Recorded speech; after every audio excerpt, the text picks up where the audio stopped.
ମୁଁ ତିନୋଟି କଥା ଭଗବାନଙ୍କୁ ସଦାବେଳେ ଡାକେ ସବୁଦିନ।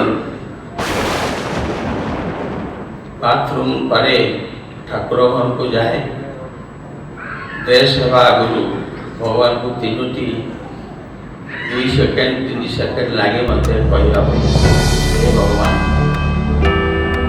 ମୋ ଜୀବନରେ ଯେତିକି କଷ୍ଟ ଆସିଛି ଏଇଭଳିଆ କଷ୍ଟ ଆଉ କାହାକୁ ଦିଏନି। ଦ୍ୱିତୀୟରେ, ହେ ଭଗବାନ ମୁଁ ଯେଉଁଠି ଅଛି ବେଶ ଖୁସିରେ ଅଛି, ଆଉ ମୋତେ ଅଧିକ କିଛି ଦରକାର ନାହିଁ, କିନ୍ତୁ ମୋତେ ଆଉ ତଳକୁ ନ ନେ। ତୃତୀୟ କଥା ମୁଁ କହେ ସଦାବେଳେ ଭଗବାନଙ୍କୁ, ହେ ଭଗବାନ ମୋତେ ମୋ ପିଲାମାନେ ମୋ ଘରେ ସମସ୍ତେ କହନ୍ତି ଇଏ ଆମ ବାପା ବଡ଼ ବୋକା, ଯିଏ ଆସେ ସେ କ'ଣ ପ୍ରୋଗ୍ରାମ ବତେଇବେ, ତାଙ୍କୁ ଶିଖେଇକି କ'ଣ କ'ଣ କରନ୍ତି, ବାପାଙ୍କୁ ବୋକା କରି ପଇସା ଠକି ନିଅନ୍ତି। ମୁଁ ସଦାବେଳେ ତାକୁ ଆସି ଡାକିଲି, କହିଲି ବସ, ଠିକ୍ ଅଛି ତମେ ଯାହା କହୁଛ ସବୁ ଠିକ୍ କହୁଛ। ଯିଏ ଆସୁଛି ଅତି ବିଶ୍ୱାସରେ ମୁଁ ତାକୁ ପଇସା ବି ଦେଉଛି, ତାର ଉନ୍ନତି କେମିତି କରିବ ସେ କହୁଛି, ମୁଁ ମଧ୍ୟ ବିଶ୍ୱାସ କରି ତାକୁ ଦେଉଛି, ଅଥଚ ସେ ପରବର୍ତ୍ତୀ କାଳରେ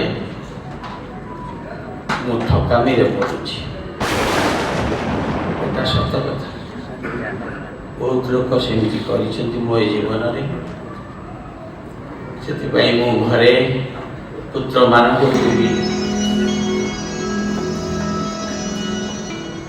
ଅସୁବିଧା ପରିସ୍ଥିତିରେ ପଡ଼େ, କିନ୍ତୁ ତାକୁ ମୁଁ କହେ ବାପା ତମେ କ'ଣ ବେଶୀ ଖୁସି ହେଇଥାନ୍ତ ମୁଁ ସମସ୍ତଙ୍କୁ ବିଶ୍ୱାସ ନ କରି ମୁଁ ଯଦି ଅପର ଟେବୁଲ ଚେୟାରରେ ବସିଥାନ୍ତି ଏବଂ ଅନ୍ୟମାନଙ୍କୁ ଠକିଥାନ୍ତି ଏବଂ ନେଇକି ପଇସା ପଡ଼ିଥାନ୍ତି, କ'ଣ ବେଶୀ ଖୁସି ହେଇଥାନ୍ତ?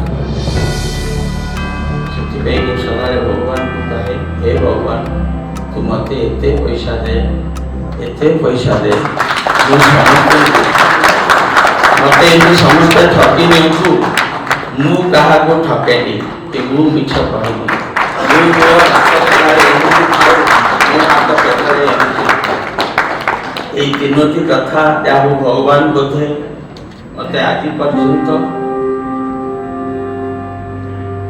ଆଶୀର୍ବାଦ ଦେଇଛନ୍ତି। ମୁଁ ଆହାଠାରୁ ଏପର୍ଯ୍ୟନ୍ତ କାହାକୁ ଠକି ନାହିଁ କି ଅବିଶ୍ୱାସ କରି।